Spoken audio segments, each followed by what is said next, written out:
Dga, or dissolved gas analysis of transformer oil, is analogous to the blood test of the human body. You extract a sample of blood from the human body while still in the conscious state, send the blood sample to a lab for analysis, and from the blood analysis results, you can infer if there are problems with the heart, liver, kidney, etc.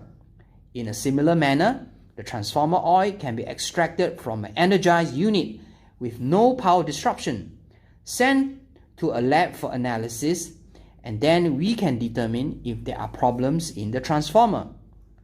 Fast forward to the present, it is now possible to do on-site DGA. It is like having the doctor, nurse, and equipment come to your home for the blood test and have the results on the spot. The traditional method of sending the transformer oil to a lab will require several days to know the results. The on-site DGA set uses the same gas chromatography techniques that is used in all labs around the world. This slide shows the 9 gases that are detected in DGA. 6 of these gases are flammable. They are hydrogen, methane, ethane, ethylene, acetylene, and carbon monoxide. The presence of hydrogen will indicate partial discharge. The presence of acetylene will indicate arcing faults. The presence of ethane, methane, and ethylene will indicate thermal faults. The presence of carbon dioxide and carbon monoxide will indicate problems with the paper insulation of the windings. Large variation of oxygen and nitrogen between samples will indicate contact of the oil with the outside air.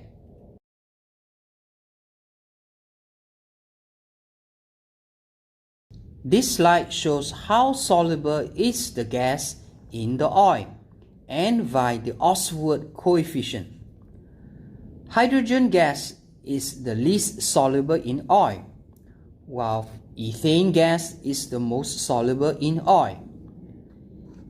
In a transformer oil, these gases are not visible to the naked eye because it is dissolved in the oil. The oil has a finite ability to hold the gases in the dissolved state, and once that limit is reached, any additional gases produced cannot exist in the dissolved state and will appear in the gaseous form. The transformer will then have visible gas bubbles, and it is very dangerous to the transformer. An electrical fault will be imminent.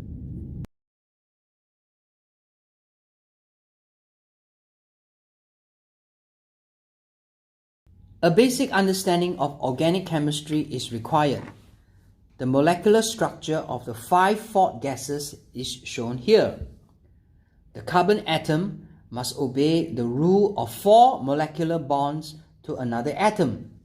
At all times, all carbon atoms must have 4 bonds. The hydrogen atom must obey the rule of 1 molecular bond to another atom. Observe that there is no violation of this rule in the molecular structure of the 5 gases. Let us analyze the molecular structure of acetylene gas, C2H2. The 2 carbon atoms are linked together via 3 bonds. It is like 2 persons tied together with 3 chains. It will be harder to separate these 2 persons. In the same analogy, more energy is required to break the bonds between the 2 carbon atoms of acetylene gas. It also means that higher temperature is required to produce acetylene gas from the oil. The presence of acetylene gas will indicate a more serious problem than the presence of hydrogen, which has only 1 bond between the hydrogen atom.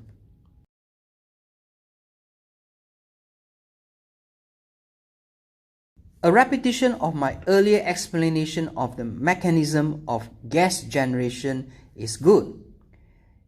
If the DGA result says there are many fault gases and they have exceeded limits from some IEC or IEEE standards, and when I give you a bottle of the oil to see, you will probably expect to see some gas bubbles in the oil, much like seeing gas bubbles in a Coca-Cola drink.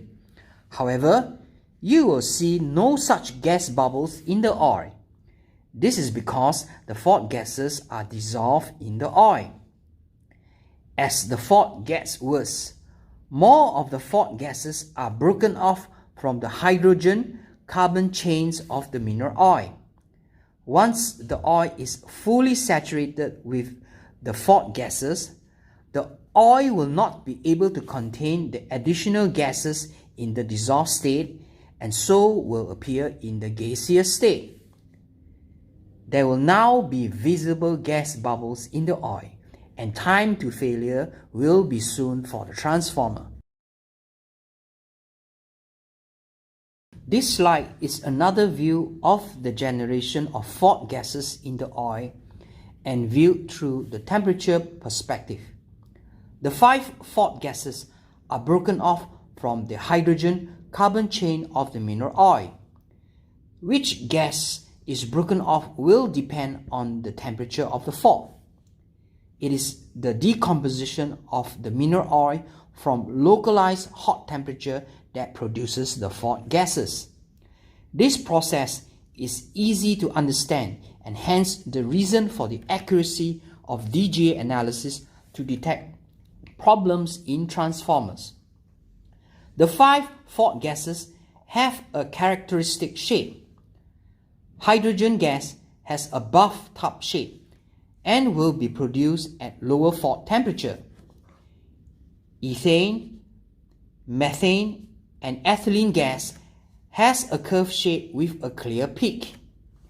From the fault temperature of each peak, you can infer that the severity of the fault is higher with the detection of ethylene, followed by methane and ethane gas.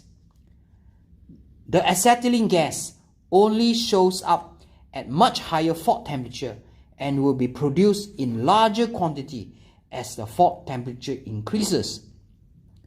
In addition, there is a magnitude relationship between all the fault gases at every fault temperature. This points to the use of gas ratio analysis to give additional information about the fault. This slide shows the guideline from a IEEE standard for the ppm limit for each fault gas. The gas limit is based on the 95th percentile. This means that if the objective is to identify 5% of the transformer population as abnormal, then the measured ppm values must exceed the ppm values in the table. The table takes into consideration the age and oxygen to nitrogen ratio. The oxygen to nitrogen ratio is an indirect way to establish if the transformer is the non-breathing or free breathing type. Any large variation in oxygen to nitrogen ratio between samples will indicate contact of the oil with the outside air. Such a situation will lead to the contamination of the oil with moisture from the outside air. This slide shows the Dga analysis using rate of increase of the individual gases in ppm per year. A straight line best fit is plotted for at least 3 data points and up to a maximum of 6 data points. These data points must be within a time window of 4 to 24 months. The use of software tools for the straight line best fit is required. The gradient of the straight line is then compared with the ppm per year values of the table. And if the gradient value exceeds the value in the table, further investigation is required. This slide shows three gas ratio analysis method whose purpose is to identify the type of faults. Gas ratio analysis must only be used only when any one of the measured gases exceed the ppm limits from some IEC or IEEE standards. The first method uses two gas ratio analysis, as in IEC 599. Any two fault gases from hydrogen, methane, ethane, ethylene, and acetylene are selected. Three of such ratios are then used to form the X, Y, and Z axis of a box. The Dga results will then occupy a point in the box space and with an associated fault code. The second method uses three fault gases from the same pool of fault gases. The three gases will form the three sides of a triangle. The Dga result will then occupy a spot inside the triangle and with an associated fault code. This method is called Duval triangle. The third method uses all five fault gases from the same pool of gases. These five gases will form the side of a pentagon. The Dga results will then occupy a spot within the pentagon and with an associated fault code. This method is called Duval pentagon.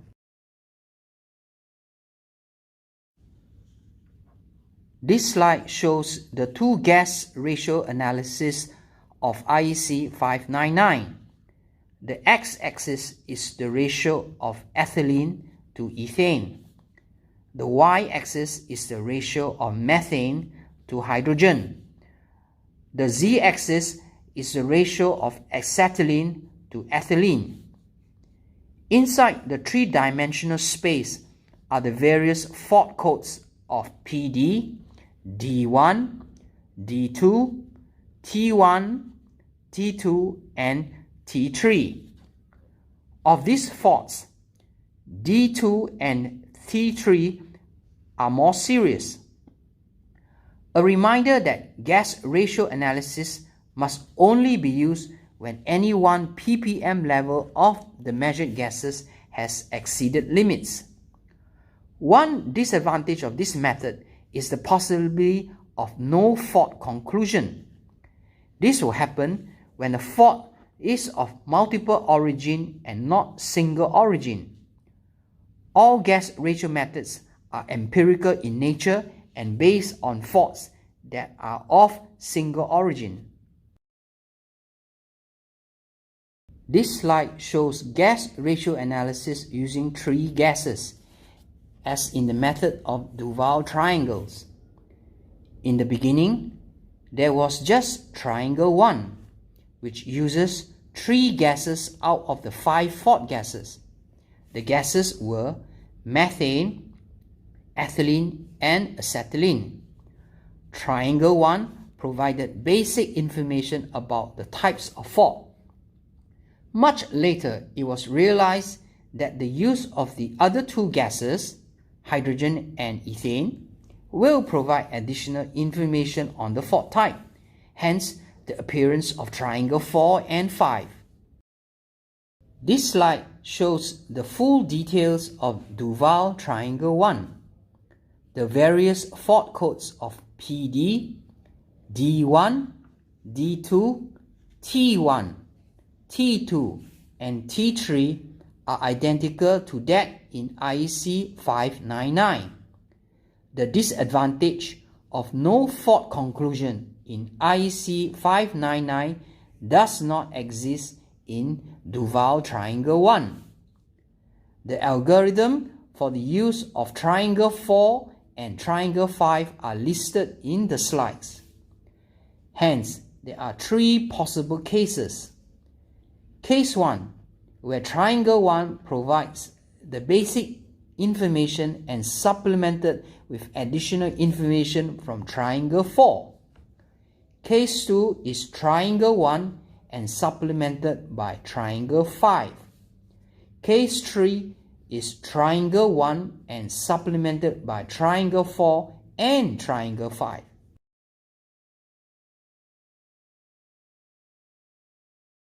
This slide shows the full details of Duval triangle 4 and 5. The additional information includes stray gassing, overheating, and carbonization of the paper insulation. When the additional information is ND, it just means there is no additional information to be added to the basic information of triangle 1. This slide shows the use of all 5 fault gases for gas ratio analysis using the method of Duval pentagon. The 5 fault gases forms the sides of the pentagon. All 5 fault gases are analyzed at the same time. This method is different from the Duval triangle, which attempts to make use of all 5 fault gases via the combination use of several triangles. Pentagon 1 provides the basic fault information. Pentagon 2 provides additional information which supplements the basic fault information from Pentagon 1. This slide shows all the details inside the pentagon. You line up at the same spot inside both pentagons. You then overlay both pentagons. The basic fault information from Pentagon 1 will be supplemented by additional information from Pentagon 2. The definition of the additional information of Pentagon 2 are identical to that used in Duval triangle 4 and 5. This slide shows the use of a software for gas ratio analysis using Duval triangle. Manual hand calculation to triangulate the measured values into the triangle is tedious and prone to errors. It is like asking you to hand calculate the value of pi 3.142 to the power of 8 and to 5 decimal points. We use software for quick and error-free implementation of Duval triangle. This slide shows the same software doing gas ratio analysis to Duval pentagon. The translation of the 5 measured value of fault gases to a point inside the pentagon is extremely tedious. Hence, the need to use proper tools for the job. This means using software programs to achieve quick and error-free results. There are numerous commercially available software. The one that I use is called Inside View from Morgan Schaefer. This slide provides a basic description of gas chromatography or GC. It is a separation technique for the various components of the Dga gas sample. We are trying to separate hydrogen, ethane, methane, ethylene, acetylene, carbon dioxide, carbon monoxide, oxygen, and nitrogen in the Dga gas sample. Helium gas is used as the carrier gas, whose purpose is to push the gas sample into small diameter columns. The various gas components will be separated inside the column. A detector at the end of the column will measure the quantity of gas components as it exits the column. This GC technique is used by all labs around the world and also used by on-site Dga set. Bear in mind, the input to the GC is gas and not oil. This means that the gases that are dissolved in the oil must be extracted out and in a gaseous form. It is this gas that is injected into the GC for Dga measurements. Such gas extraction can be done by three methods: via vacuum extraction, via stripping methods, or via the headspace method. This slide describes the three gas extraction techniques of IEC 567. The first method is vacuum extraction using a vacuum pump, which has mercury components. This has the highest capability to extract the maximum gases that are dissolved in the oil. However, this method is not commonly used because of health hazards in handling the mercury. The second method is stripping. This involves bubbling helium gas into the oil sample and stripping the dissolved gas into the bubbling action of the helium gas. The third is headspace method. A fixed volume of oil is put into a glass vial with a fixed headspace. A portion of the gases dissolved in the oil will migrate into the headspace. The speed of migration is accelerated by physical agitation of the oil. This slide illustrates the separation of the gas components inside the column. Imagine the green, blue, and orange dots as runners in a marathon race. The green dots are elite runners from Africa. The blue dots are elite runners from Singapore. The orange dots are recreational runners. As time progresses, there will be separation of the runners due to different physical attributes. By the same analogy, the separation of the gases is due to the different properties of the gases and its interaction with the microscopic layer of liquid inside the column. Each of the gas components are impeded at different rates and further increases the separation of the gas components.